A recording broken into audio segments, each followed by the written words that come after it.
Hello, everybody. Hi. So happy to see you all. In case you don't know me, my name is Miss Alex, and I work at the Southeast Library for the St. Johns County Public Library System, but I'm not there right now. I'm in my backyard. So I know many of us are at home right now, right?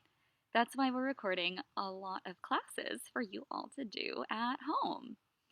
So we're just gonna give it a minute so everybody can find the video. So has everybody had a great day so far? I know I have. It's been a good day. What have you all been up to? Cool. Very nice. Feel free to share who's watching and what you're doing in the comments below. If you'd like to, you can also share the feed so that more people can take the class, take part, interact. That's what makes it really fun, all of us being a part of a larger community, you know? So before we actually get started, I'm going to go through and show you some of the materials that we're going to be using today. You can use whatever works at home. I don't have all of my craft supplies that I normally have at work, so I'm using some different things today. But what we'll basically need is some paper. So I have different colored pieces of paper because we do need different colors today. Color plays a very important role in our in our class today. So we need colors, and then I'm going to be using a piece of white paper as the base for my project today. So that's what everything else is going to work off of. You also need something to attach paper to the base paper. What can we use for that? Glue! So you can use glue stick, Elmer's glue, any kind of glue you have. I grabbed my glue stick this morning and then realized it was out of glue. Oh no. So instead I grabbed my tacky glue because that's what I have at home. We're making it work. You also need something to cut your paper. So some kind of scissors. And really, that's it today. If you don't have construction paper in different colors, you can use recycled materials. So if you have, I don't know, some leftover cereal boxes, you can cut those up and use them. If you have some packing materials that were left over from something you got delivered, you can cut that up and use those too. So we're going to use whatever we have to make some collage, and we'll learn what the word collage means in just a little while. So, you guys ready to get started? Me too. Okay, let's go. So, we are going to be learning about Henri Matisse today. Does that sound a little bit funny? Henri Matisse. It looks like Henri Matisse, right? But he is French, so it is Henri. So, practicing that. Henri Matisse. So, Henri Matisse. This is a photo of Henri from when he was older. He was born in 1869. He passed away in 1954. So he took part in kind of the same time period that a lot of the artists that we've been focusing on during Kids Art Lab have been. So that's during the modern art movement. So he was a very important person and an important artist during that time. Okay, so for some perspectives, we've got the world, really big. That is Florida over there on the left-hand side. That's where we are, of course. And most of the Art Lab artists that we've been doing so far, since we've been offering these virtual classes, have been from the United States. So we focused on where we live, in the country that we live in. But Henri Matisse lived in France. So that is all the way across the Atlantic Ocean there, where that other black X is. So France. And we can see here on a real map, Florida on the left-hand side there near the bottom. That's where we are again. And then over there on the right where that red marker is, that is Nice, France. It looks like nice, doesn't it? Nice, France. I put the marker on the Musée Matisse. So that is a museum that's completely devoted to Henri Matisse, and it is in the south of France. So if we're looking at the country, do you see Paris up there in the northern part of France? A lot of people know where Paris is in France. And we go all the way south and a little bit to the east or to the right, close to Italy there, and we have Nice, France. And that is where Henri Matisse ended up. A little bit about his background. He was born in 1869 to Emile and Anna Matisse. So that is Anna. On the right-hand side, it looks like I've accidentally cut off her face just a little bit. I'm sorry, guys. But that is Henri and his mother in 1889. That was very soon after he decided he was going to be a painter. So his family ran a market or grocery store, we would know it as a grocery store, in northern France. They were not artists themselves. They wanted Henri to either take over the family business or study law and become a lawyer. So he ended up studying law in Paris for 2 years. He did what his family wanted. He went there. He studied law. During that time, when he had some spare time, he started taking drawing classes, and that was his first real experience with art. So it wasn't until he was, like 18, 19 years old that he really started focusing on art, not as a kid. He got really, really sick, though, during that time, and when he was recuperating or getting better, his mom gifted him a paint set. Just, something to focus on when he's getting better. You can't do a whole lot, so might as well paint. And that sparked something inside him, and he realized that he wanted to become an artist. Isn't that amazing? Now, his whole family maybe wasn't so happy with him deciding to be an artist instead of becoming a lawyer, especially his father. Wasn't too happy, but it was where his heart was. And as we get further into his work, you will see why. So, Henri went to Paris to become an artist, start studying art. He worked under some traditional painters because at this time they were still focused on realism. Now, what is realism in art? Do you guys remember?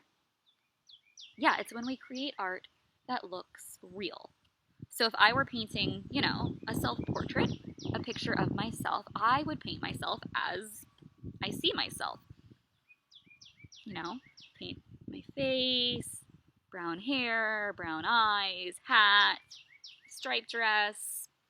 You would be able to tell that it's me. But that's not totally the case in abstract art. Things don't look exactly the same. So he started with realism. And he was copying some famous artworks to make money. Now, at that time, that wasn't considered necessarily a copyright infringement. So he was copying famous works of art, selling them to make money because, it can be hard to make money as an artist. But then he started playing with color. He became a group of artists that were called Les Fauves, or, well, we'll see in a little bit what that means. But they were leaders in the art world in playing with color and turning things upside down.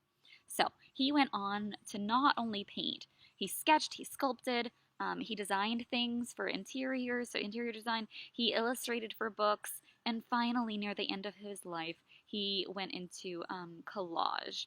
So that's the art project that we're going to be doing today. We're going to be focusing on collage with cutout paper.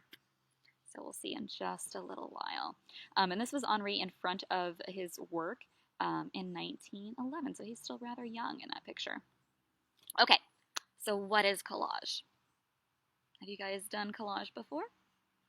Collage is a work of art made from gluing different materials to a flat surface. It doesn't necessarily have to be paper. But for our purposes today, we're using paper, because that's generally what Henri used. But it really can be any materials glued to a flat surface. So if you want to use something other than paper, feel free. So that word collage comes from the French word coller, or to glue. It's from the early 20th century. So of course people were doing this before, this method of making art long, long before the early 20th century. But this time period is when they gave it that name, collage. And what is Fauvism? So, Les Fauves, that is the name of the group of artists that Henri belonged to, means wild beasts in French. There were some people that weren't so fond of Les Fauves and what they were doing. So this was the group of artists who were influenced by bright colors in the early modern art movement. So they were moving away from traditional art, throwing it in the trash, and making their own bright, colorful artwork, and they were called the Wild Beasts. Now, this group of artists specifically only worked together from 1905 to 1907, so not very long, but the effect they had, so Fauvism in general, stayed around for much, much longer than that. So before we get started with looking at his work, just a little quote from him. There are always flowers for those who want to see them. What do you think that means? There are always flowers for those who want to see them. Maybe something about focusing on the positive? Perhaps. I think that's what Henri did in his artwork. Do you guys do that too sometimes? You use your artwork or whatever creativity you're doing to focus on the positive? I've been using that lately. Okay, so what mediums did Henri use? Since he did a lot of different artwork, he used a lot of different mediums. So he started off with oil paint, but eventually he moved on to work with clay. He used bronze to cast his clay sculptures. He used pencil, ink, paper, scissors, all sorts of different mediums, and even more than that even. Okay, the first piece of art we're going to look at today. This is very, very early in his career. It's called Lemons and a Bottle of Dutch Gin, 1896. Now, yeah, this is definitely realism, isn't it? So we can tell what's in the picture. We've got that bottle, we've got some lemons, we've got a glass there with what looks like a spoon in it. There's a book, a piece of cloth on the table. It's a still life. So generally with a still life, you would set up items, whatever items you find in your home, set them up and you paint them as you see them. It's a good practice to learn how to paint, and that's what he was doing at this point.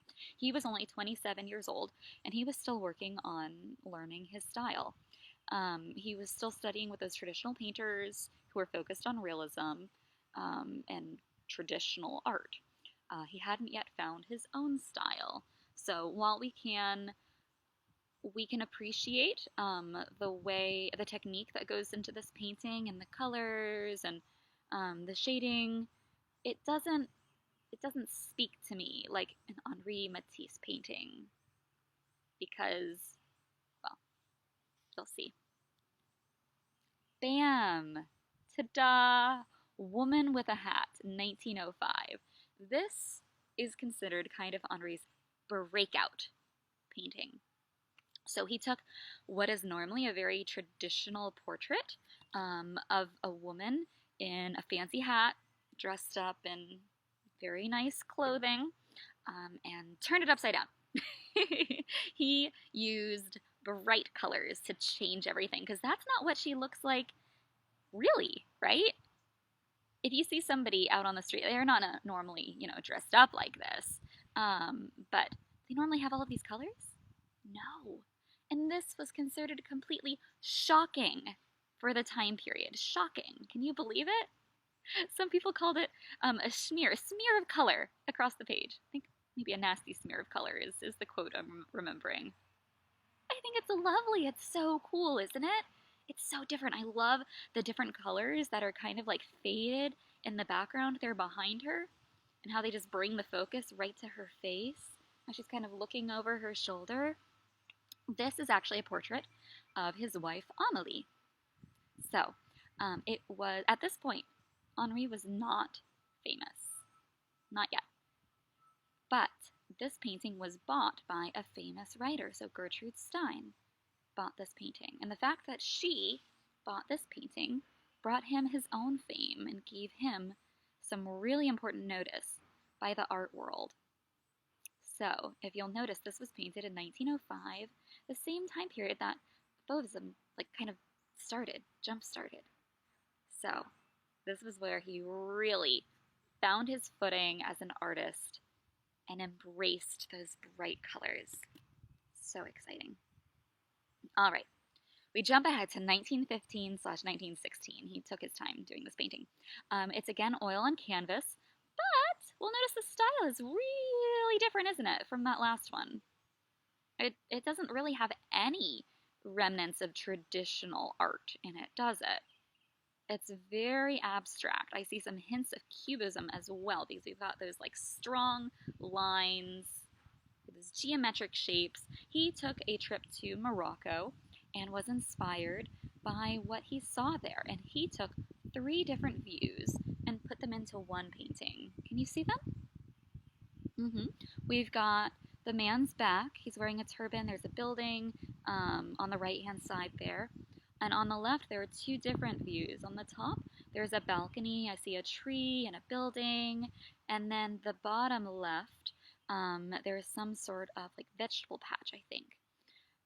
So he took the 3 distinct views and put them together in one painting and unified them with that black paint so that it looks like they're all part of one scene, but really they were 3 different ones.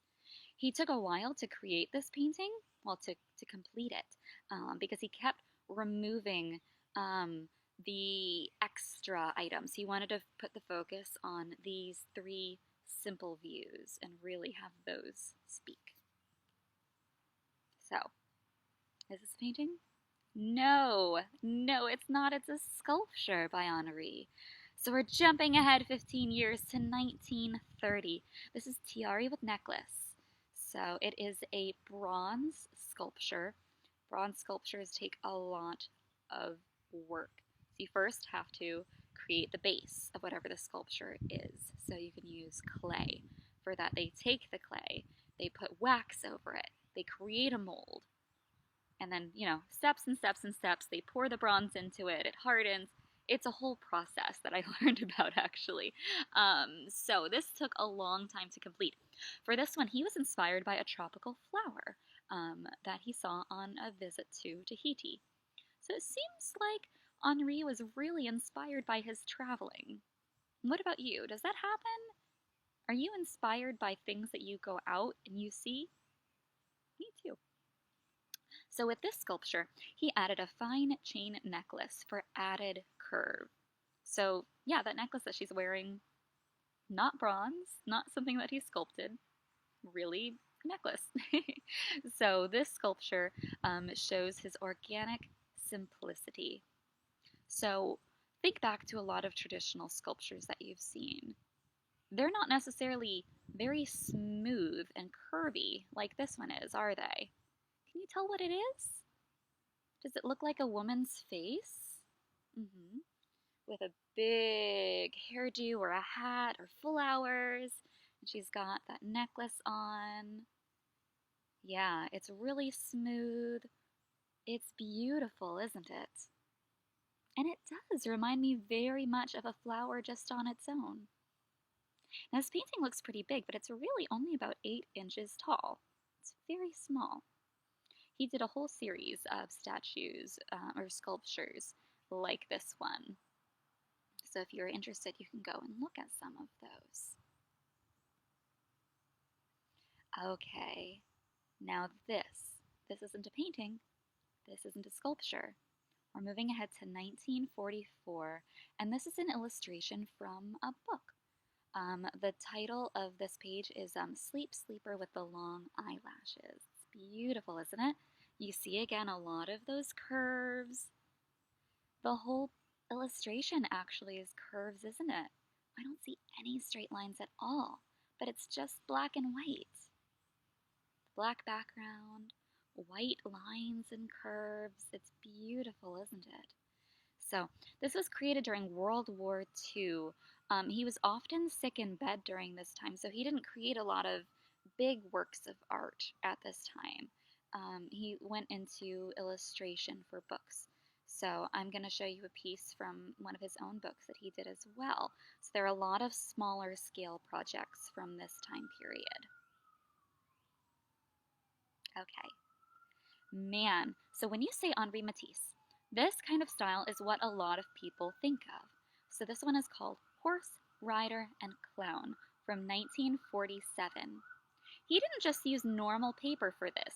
He used painted paper, which were then cut out and pasted onto white paper in this case, but sometimes he used a variety of backgrounds. And at this time, Henri was an older man. He was sick, he was often in bed, he couldn't get out, and for a lot of people, that might discourage them and keep them from creating. But instead, Henri just decided to change what he was doing and change what he was using. So what? He couldn't hold a paintbrush and create those traditional paintings anymore, or he couldn't use his hands to sculpt something out of clay, but he could cut pieces of paper out, and he would have assistants arrange them for him. He would direct them on where to move them. So at this point, he was able to create some larger scale pieces. Now this one was found in a book that he created called Jazz. Jazz makes you think of music, right? So a lot of his pieces really can be inspired by music. You can think of music. There's also a lot of images from the circus, maybe images from when he was a lot younger. So do you see in this picture the horse and the rider and the clown? I see the horse, definitely. The horse is there, that magenta color in the center. The rider is on top of the horse. That's a part of maybe her dress on the right-hand side in the black and white. And then the clown, we can see part of the clown's costume on the left-hand side, that yellow, black, green. And then maybe that's the ringmaster's whip, that yellow, long piece of paper that's in the center. And I do like that he's got all of those extra kind of wavy pieces all on the side. It makes it much more interesting, doesn't it? I wonder what those could be. What do you think? Now I'm going to show you what this page actually looks like. There we go. This is an image from the Museum of Modern Art. I've been using their website a lot for many of my kids' art lab classes. It has a wealth of information, and I love something that they do. When you go to an artist's, like a piece of art, and if you scroll down, it will tell you what exhibits that artwork was featured in. And in a lot of cases, they have photos from that exhibit, so you can see exactly where it was in the exhibit and the other pictures that were around it. So this one is a more recent exhibit. So you can see the horse, rider, and clown right there in the center on that table. And this exhibit was from 2014 into 2015 called Henri Matisse, The Cutouts. But when I was looking up his artwork that's featured at MoMA, or the Museum of Modern Art, I could see exhibits back from the 50s that had his artwork. 50s, 60s, it was so cool. So I highly recommend, if you need a little, field trip of sorts from your home, check out the Museum of Modern Art and look through their exhibits. So cool. You'll love it. Okay, the Maquette for Nuit de Noël. This is from 1952. So this was painted paper again, cut and pasted and mounted on board. This is much, much bigger than that illustrated piece we saw before, the one that was from an illustrated book. And it was a model, so maquette or model, for Nuit de Noël. That's for Christmas Eve. This was a stained glass commission that was shown in the Rockefeller Center. Do you guys know where that is? New York City. It's still there, so you can still go to the Rockefeller Center. So they commissioned him to create stained glass for them to display for Christmas. So that's neat. Would you guys like to see what the stained glass actually looked like? Because this is just the cut paper again. This is just the design that he wanted to create, that they based the actual stained glass on. So let's see what the stained glass looks like. Ta-da! So from another exhibit, we've got the model that's on the left-hand side there, along with two of his other paintings. We've got the black leaf on green background, and then the black leaf on the red background on either side of that model. And we move all the way over to the right, and there is the stained glass. I really like how they displayed them, not exactly next to each other, but across from each other. So we've got the light in the background coming through that stained glass. It really makes it bright, and you can see all the different pieces of the stained glass that they put together to create his artwork. Isn't that so cool to see them next to each other? And you can really see how big they are in this photo too. It's a really, really big project. So he had to rely on quite a bit of assistance to put this together. I think that's neat, being able to work together to create a piece of art, don't you? So if we're looking at it, there's lots of stars, and then he's still got his very organic like leaf shapes that are in there as well. There's lots of curves. Remember that when we go to make our own, okay? Okay. Also in 1952, swimming pool. This looks really different, doesn't it? It's not just a piece of artwork that's framed and put up on the wall. It's still paper cutouts, but it is 54 feet long. 54 feet long.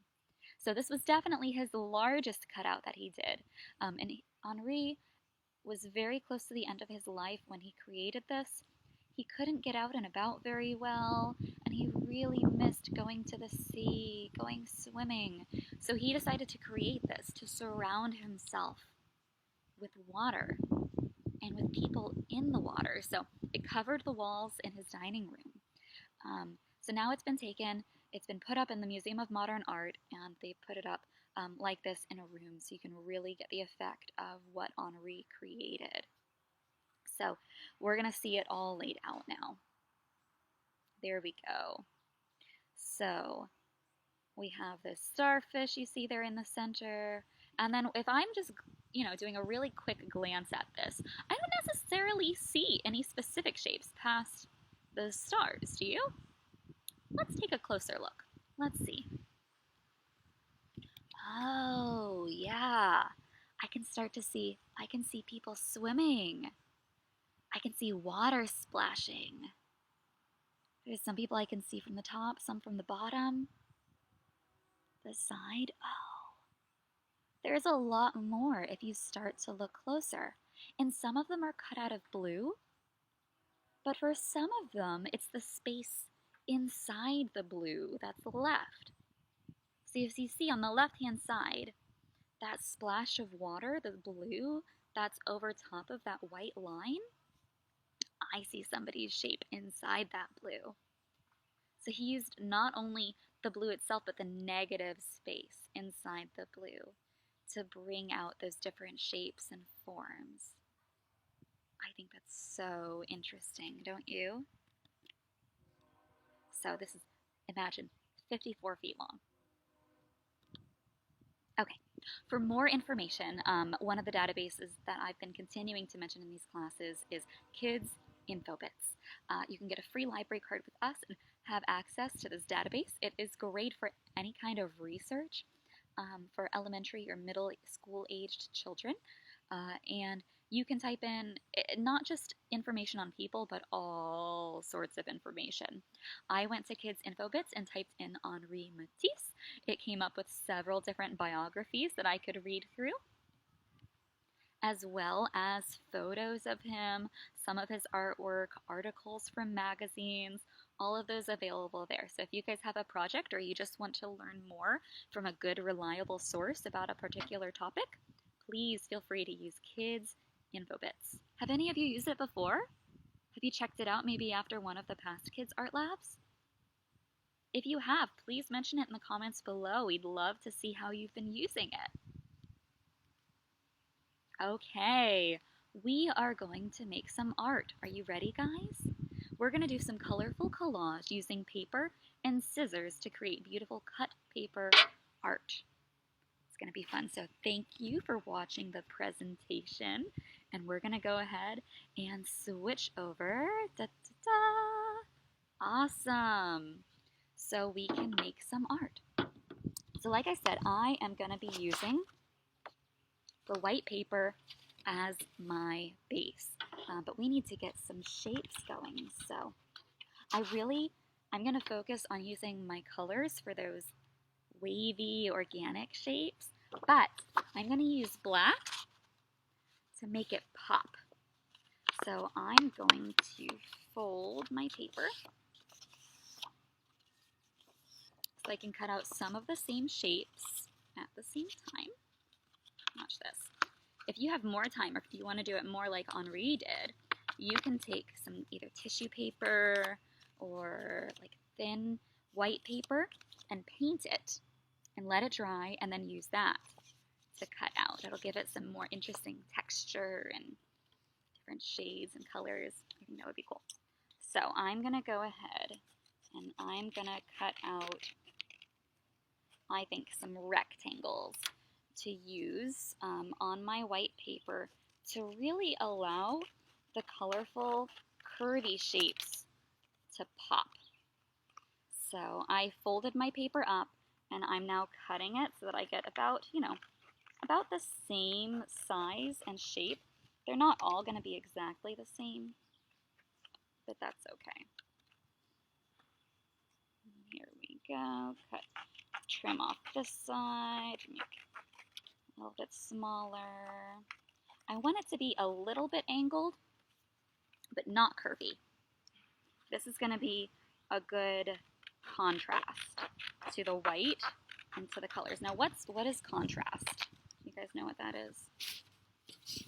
Contrast. It's putting colors together that really pop. They show each other off. So black and white have high contrast. You can really see that black. It stands out on top of the white. So I've got 1, 2, 3, 4. This one is still stuck together, so I'm going to go ahead and cut right through there. There we go. 1, 2, 3, 4. I'm going to take my handy dandy glue, and again, any kind of glue you have is perfectly fine. If you want to use a glue stick, school glue, Elmer's glue, feel free. Or if you even want to use Mod Podge for this and seal it when you're done. A lot of people use Mod Podge when they're doing collage. That is perfectly fine too. So I'm going to cover the back side with glue. Move this back just a little bit, give myself some more space to work. And I'm going to lay this down. So ta-da! Giving myself a little bit of a border here. There we go. All right, second piece. I'm going to go ahead and glue all of these down, and then we'll start cutting out our colorful construction paper. Here we go. 1, 2. What do you guys do when you're making art? Do you make art by yourself, or do you make art with other people? What do you prefer? Most of the time I find I do art, or most of my creative projects, when I'm by myself, so I can really focus on them. Do you like to listen to music when you make art? Sometimes I listen to music. Listen to happy music. It really, really puts me in a good mood. Or sometimes I like to listen to an audiobook. I don't always have time to sit and read big books, but audiobooks are a great way if you have something else that you need to work on, but you still want to read a book. So audiobooks and art pair very well together, in my opinion. Okay. I've got my 4 pieces glued on there, and now I'm going to move on to my construction paper. Now I grabbed one piece of paper from each color of the rainbow. So I've got red. I've got, whoops, I didn't put these in rainbow order. Ah! I want to do that real quick. What's rainbow order?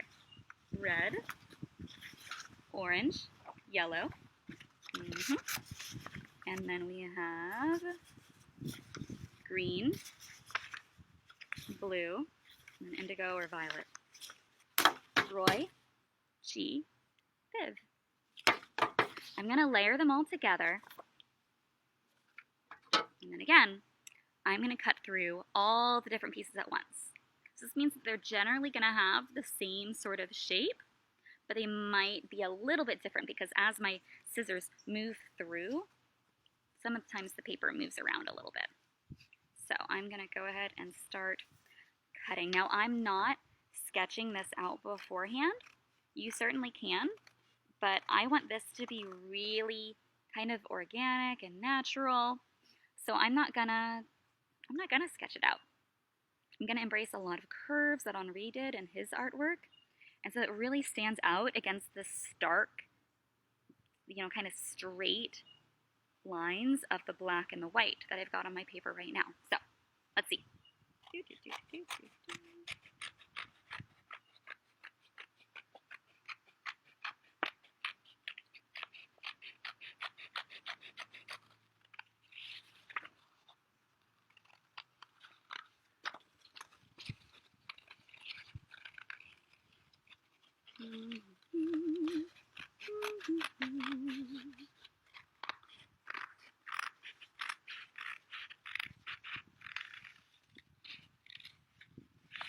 Okay.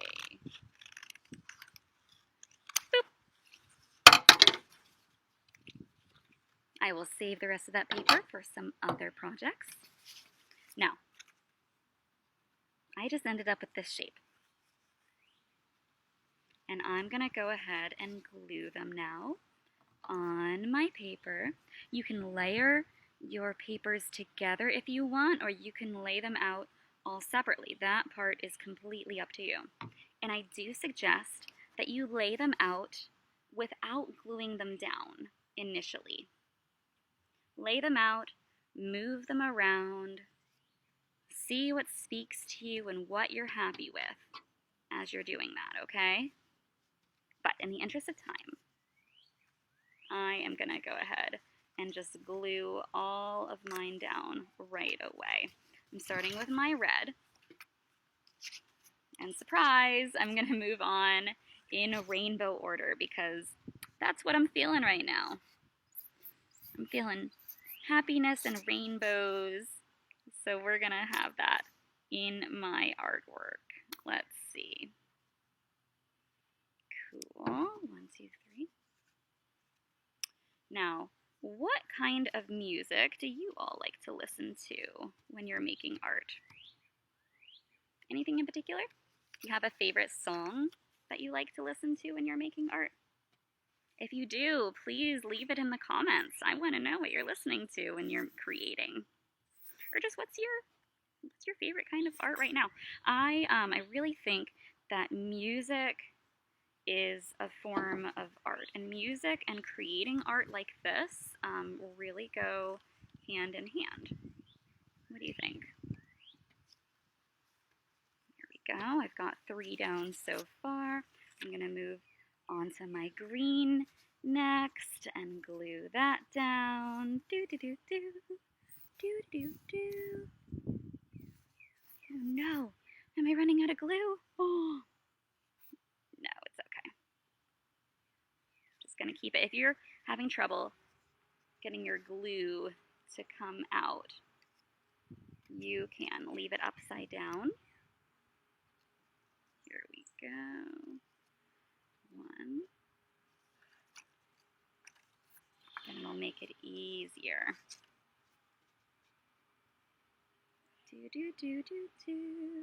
I am almost done with my artwork. I'm on the blue, and then what comes next after blue? Absolutely right. Purple.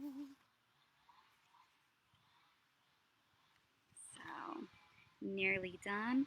Now, when you're making your artwork, please, please, please take a picture when you're done or even while you're working on it. I love seeing process photos.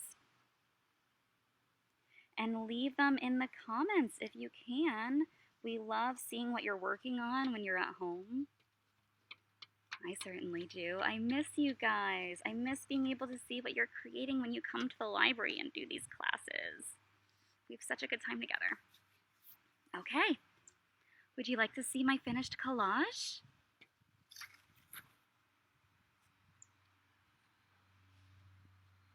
Ta-da! I really like the way it came out. It kind of reminds me of a window and then waves of light. Because you know how sometimes you see light coming through and you can see a rainbow in it? That reminds me of that.